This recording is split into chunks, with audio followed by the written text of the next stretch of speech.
សម្រាប់អ្នកនរគ្នាចង់បានវិញ្ញាបនបត្របញ្ជាក់ការសិក្សាផ្នែកកុំព្យូទ័រអ្នកនរគ្នាអាចចុះឈ្មោះចូលរៀននៅ CA កុំព្យូទ័របានអាចចុះឈ្មោះរៀនផ្ទាល់ឬក៏រៀនអនឡាញបាទយើងមានជាវិញ្ញាបនបត្រជូនសិស្សផងដែរពេលដែលសិស្សសិក្សាប្រឡងចប់បាទនេះគឺជាវិញ្ញាបនបត្រសិស្សចំនួនទី3បាទចំនួន66នាក់ហើយអ្នកនរគ្នាតែឆ្ងល់ថានៅក្នុងកម្មវិធី Word យើងធ្វើវិញ្ញាបនបត្របែបណាយើងប្រើតាម mail merge អញ្ចឹងនេះគឺជាចំនួនសិស្ស66នាក់បាទដែលគាត់ធ្វើវិញ្ញាបនបត្រទាំងអស់គ្នាអញ្ចឹងគឺយើងអត់ធ្វើមួយយើងប្រើវិធីសាស្ត្រ mail merge បាទដើម្បីទាញមកទាំងអស់ឃើញទេអានេះសិតតែជាវិញ្ញាបនបត្រពីបាទសិស្សទី1រហូតដល់សិស្សទី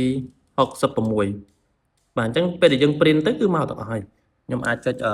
file ហើយចុច print មកបាទចុច print មកអញ្ចឹងពេលដែលយើងចុច print ទៅគឺវិញ្ញាបនបត្រមកទាំងអស់ហើយឈ្មោះក៏ដូរដែរជាមួយខ្ញុំបរិយាធំបាទឃើញទេនេះអញ្ចឹងពេលដែលយើងនេះទៅឈ្មោះដូរដែរឃើញទេនេះឈ្មោះព័ត៌មានដូរទាំងអស់ឃើញទេនេះបាទពីសិស្សទី1រហូតដល់សិស្សទី6ហើយព័ត៌មានហ្នឹងគឺវាទាញgenerate មក auto នេះឃើញបាទព័ត៌មានទាញមក auto ហ្មងហើយបើសិនអ្នកនរគ្នាចង់ចេះរបៀបធ្វើយើងមានសភៅមួយក្បាលបាទនេះសភៅ Advanced Word សភៅ Advanced Word នេះយើងមានវិធីសាស្ត្រmail merge ដូចរបៀបធ្វើ certificate កាតសិស្សកាតអីហ្នឹងបាទអ្នកនរគ្នាអាចទិញមួយឈុតទៅមានទាំងសភៅមានទាំងវីដេអូ Advanced Word ហ្នឹងបាទ